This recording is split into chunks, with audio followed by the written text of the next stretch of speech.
year was 2027. Advances in biotechnology were helping people improve their physical and mental abilities to an amazing degree. Provided, of course, they had enough money.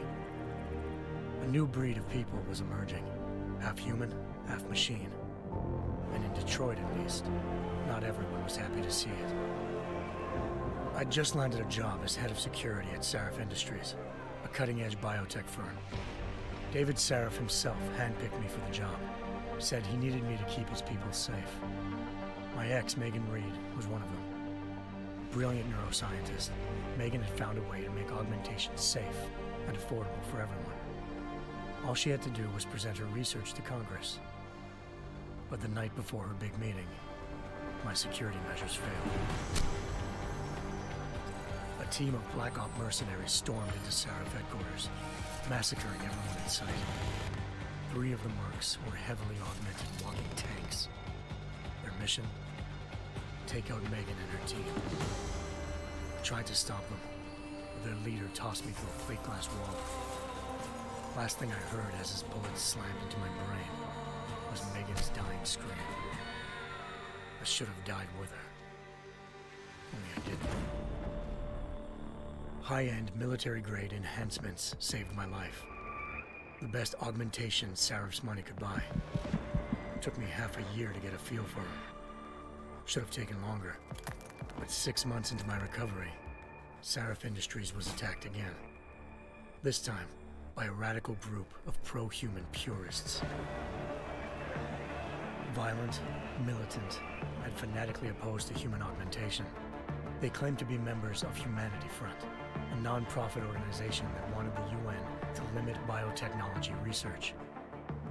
The thugs broke into Sarif's factory and found machinists working overtime on a top-secret military augment called the Typhoon. Sarif sent me to retrieve it, and when I did, I found one of the so-called purists next to it, wired with cerebral implants, trying to download its classified specs. Obviously, something more was going on. The Aug killed himself before I could question him. Sarif ordered me to dig deeper, so with the help of Frank Pritchard, Sarif's head of cybersecurity, I did. Turns out a second hacker had been controlling the Aug's actions from somewhere off-site. Pritchard and I tracked his signal to a secret FEMA internment camp in Detroit. The Black Op mercenaries were there. The same mercs who'd left me for dead 6 months before. Figured they'd try again when they saw me. Wasn't so easy for them this time. I took out the tank named Barrett, even got him to give me a new lead. A penthouse apartment in China. Of course, we both knew it would be a trap in the end.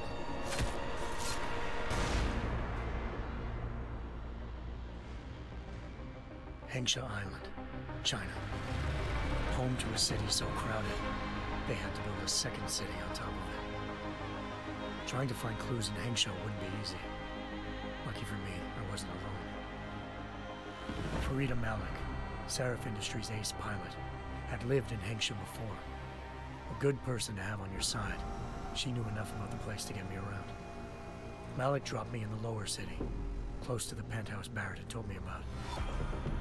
Bell Tower Associates, a private security firm under contract to the Chinese government, had agents tossing the suite when I arrived. Just not for the reason I'd been expecting. Turns out the man who lived there was a criminal hacker named Van Bruggen. The same hacker who'd been remotely controlling the Aug in Sarif's factory. Van Bruggen's panicked decision to force the man to commit suicide had been a mistake. Now his mercenary partners were gunning for him, and I needed to find him before they did. Locating Van Bruggen meant playing nice with the Triads, Hengsha's organized crime lords. They had the hacker holed up inside a low-rent capsule hotel. By the time I found him, Van Bruggen had no qualms giving up the woman who hired him. Zhao Yunru, president of the Taiyang Medical Corporation. According to Van Bruggen, Zhao wanted to monopolize the augmentation industry and had hired Black Op mercenaries to destabilize her competition. Sarif Industries was at the top of her list. To prove this, I needed to get inside TYM and grab a surveillance hologram off a server. I suspected Van Bruggen was hiding something when he told me this, but nothing could have prepared me for what I saw. Megan wasn't dead. She and her 4 Vest researchers had been kidnapped, spirited away somewhere while their kidnappers made it look like they were dead. Desperate to learn more, I confronted Zhao in her penthouse. She claimed to be a pawn in a bigger plan, and hinted at a group so powerful it controlled global interests at a whim. Then she slipped into a panic room and hit the alarm, forcing me to make a very quick exit. I figured Zhao was lying, but part of her confession made sense. David Sarif had been worried about his people. So worried, he'd required all of them to have subdermal locator devices surgically implanted. The GPOs would have been broadcasting the day of the attack. But Zhao said a single call to Picus, the world's leader in global 24-hour satellite news, had turned those signals off. I needed to fly to Picus headquarters in Montreal if I wanted to learn more.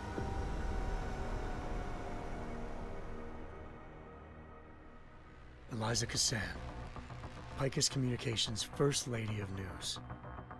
Malik thought I was reaching when I told her Eliza was involved in this. The world's most famous news anchor, working with a mercenary hit squad. But when I confronted Cassan in her office, she freely admitted to jamming Detroit's satellites the night Megan's team had been taken.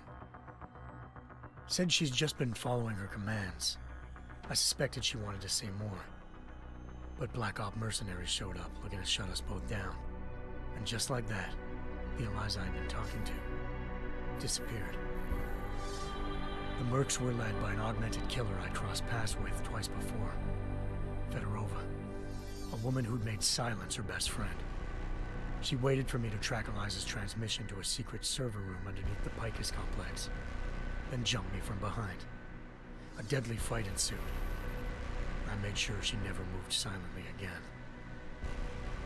With Fedorova down and no one left to keep Eliza quiet, she reappeared.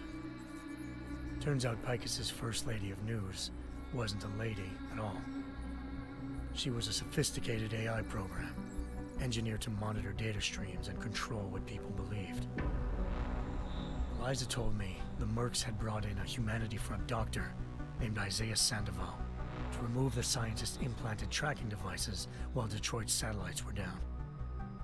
She also told me to speak to David Sarif if I wanted to learn more. By the time Malik and I got back to Detroit, tensions between normal and augmented citizens had reached a flashpoint. Riots were breaking out in several cities, and the UN was being urged to intervene. Sarif was trying hard to convince Hugh Darrow, the inventor turned philanthropist who'd once been a leading proponent of enhancement technologies, to help stop a possible regulatory vote. Sarif had a lot riding on Darrow. Megan's discovery would have given millions of people the chance to evolve beyond their normal human abilities, and at the same time catapulted Sarif Industries to the top of the Fortune 500. According to Sarif, Megan's kidnappers knew this, and didn't want people evolving unless they controlled how it was done. He called his enemies Illuminati, and urged me to keep searching. Determined to do so, I tracked down Sandoval via America's most outspoken augmentation opponent, Bill Taggart, Sandoval's boss and founder of Humanity Front. Sandoval admitted to operating on Megan's team when I confronted him, but said he hadn't removed their GPLs. He'd merely switched them to a different frequency. Pritchard was able to trace one of the signals to China. Malik and I immediately took off in pursuit. Unfortunately, the Illuminati were one step ahead.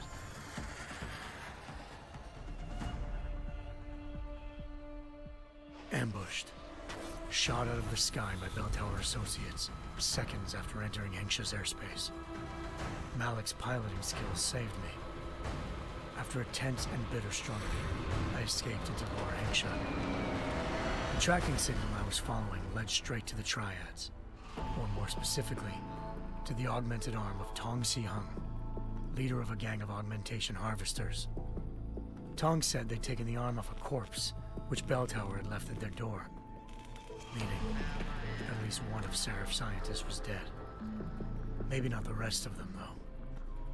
Tong pointed me to a port used for human trafficking and helped me slip aboard a bell tower ship. It was sailing to Rifleman Bank Station, a military base in the South China Sea. Bell Tower was holding kidnapped civilians as prisoners there, and using them to perfect the Chiron Project, a human-computer interface that left most of its test subjects dead. My search for Megan would have ended then, if not for a mysterious ally named Quinn. In exchange for my help exposing Bell Tower, he slipped me aboard a second ship headed to Singapore, and an Illuminati-run biotech facility called Omega Ranch. 3 of Sarif's scientists were there, forced by their captors to create a technology capable of remotely shutting down augmented abilities. Thanks to an emergency recall notice issued by the World Health Organization, millions of people all over the world already had the biochip installed.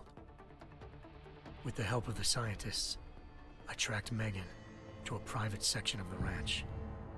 There, I ran into Yaron Namir, the walking tank who'd put a bullet in my brain the first time we met. He'd teamed up with Zhao and was hoping to catch me off guard. Their little ambush didn't work. I found Megan in a suite belonging to Hugh Darrow, the billionaire philanthropist who'd Sarif had called on for help. Darrow had convinced her to go along with the biochip plan by promising to sabotage the tech. As she was explaining this, Darrow appeared in a global broadcast, telling the world that augmentations would be the death of mankind. Then he activated the biochips to prove his point. All over the world, augmented people flew into a killing frenzy. Darrow had betrayed everyone, and it was up to me to set things right. To do it, I had to reach Panchaea, a massive installation in the Arctic Ocean. As I raced through corridors built by an all-augmented workforce, I saw death and destruction firsthand. By the time I shut down Darrow's broadcast, I knew the damage he'd done. Still, humanity's future remained unclear. How would the world react to this sabotage? Would people ever regain their faith in augmentations again? What would be the Illuminati's next move? Only time could give us the answers.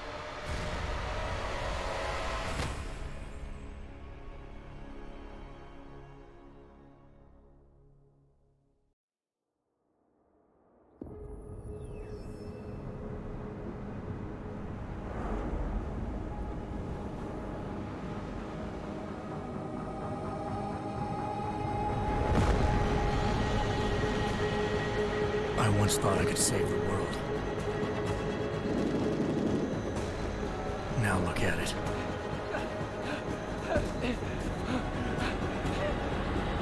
In yet another augmented terror attack, 251 passengers aboard Sista Airlines Flight 451 were killed when an augmented passenger broke into the plane's cockpit and ruthlessly butchered its flight crew.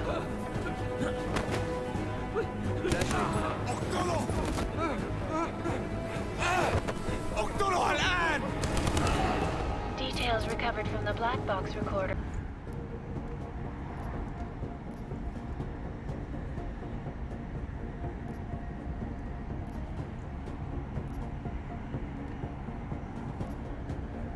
We've got a UC in there.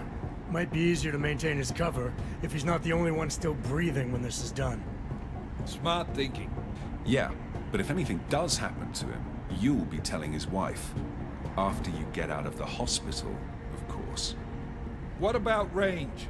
There's lots of wide spaces and high ceilings in there, but a number of tight and constrained rooms too. So it's a crapshoot, really.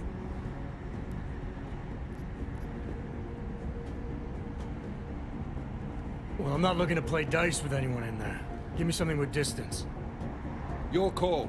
Less chance of being seen and compromising Singh that way. One last thing, Jensen. Singh said that Jin are using some sort of portable Wi-Fi device to boost communications. He's got a better chance of maintaining cover if you disable it. I'll keep an eye out for it. But aren't we on the clock here? You said there's a sandstorm moving in. There is, and we got the intel on this mission at the very last minute. So we're scrambling a little. If it comes to it, your #1 priority is keeping the Jinn out of that atrium. Copy that. Time to put away your happy thoughts. squads, gentlemen. We're approaching the target building. You're up first, Jensen. Let's do this. Task Force Actual. This is Knife Leader.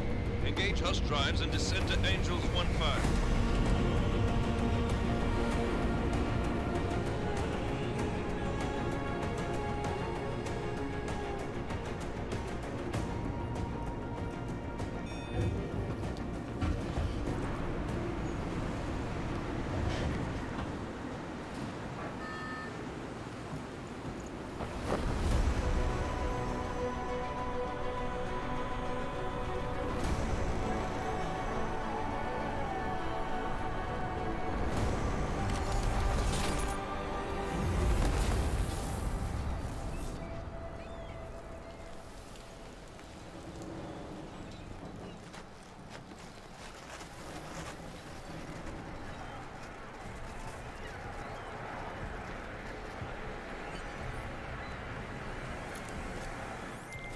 Team leader, this is Jensen. I'm on the roof. Solid copy.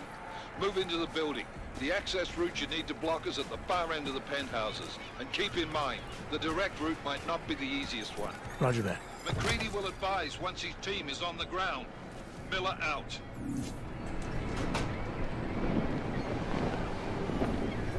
Would I be sure?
Jensen, we're moving through. Oh, fuck! What's wrong? The Jinn have got a few Jennies up and running. Gonna have to hack keypads. Should enjoy it, McCready. They have colors and shapes. Just remember, red means bad. Fuck you.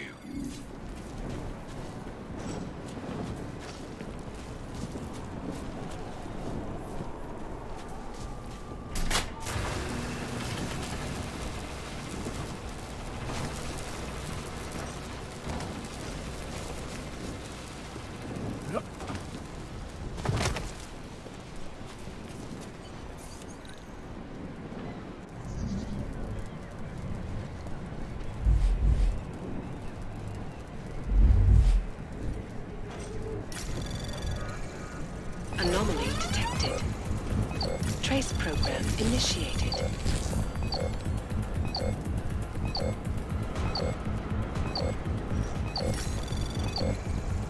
Access granted.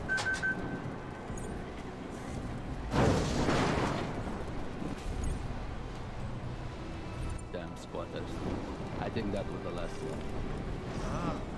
ما بدنا أحد تاني يحط هذه العملية في خطر قبل ما يصل تاجر الأسلحة.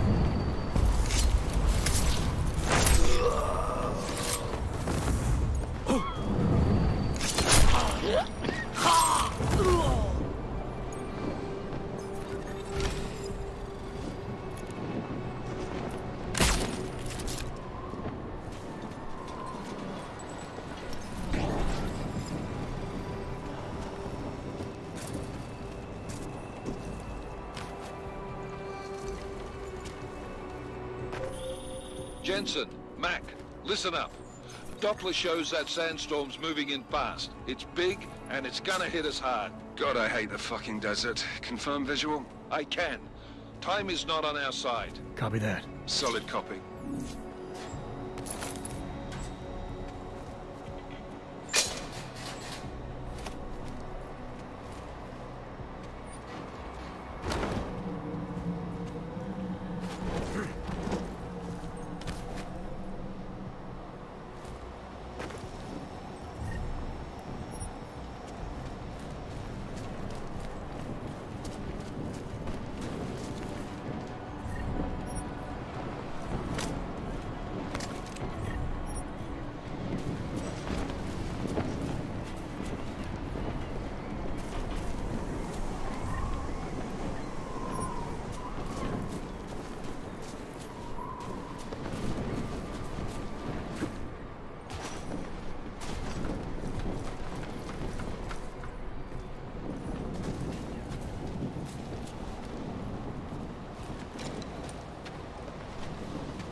سمعت حاجة؟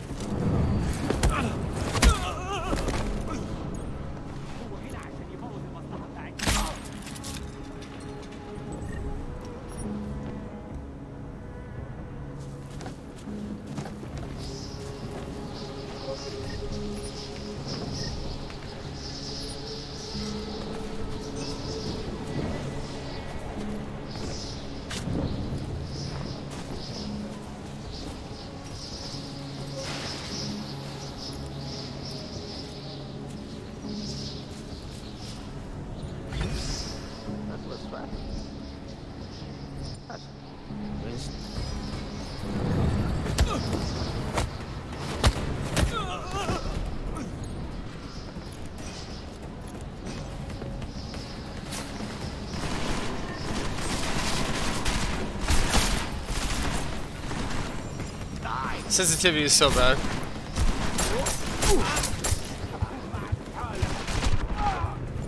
Yeah, I need to fix that. I can't even move it left or right.